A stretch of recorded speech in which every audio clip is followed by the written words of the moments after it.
Welcome to Ecoleave Approval Tutorial. Upon logged in, you will be able to access dashboard showing statistics of leave request, cancellation pending, approved and rejected leave. Scroll down to view whole month calendar of your subordinates' leaves, subordinates' leave details as well as replacement leaves.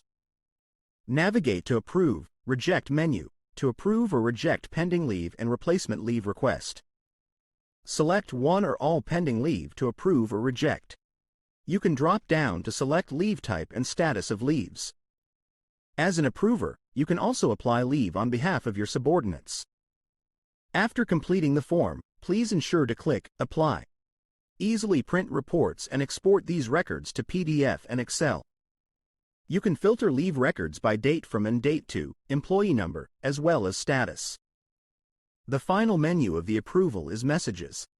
You can select branch, department, category, expiry date, and employee before sending a message. Remember to click Apply. Thank you for exploring this tutorial.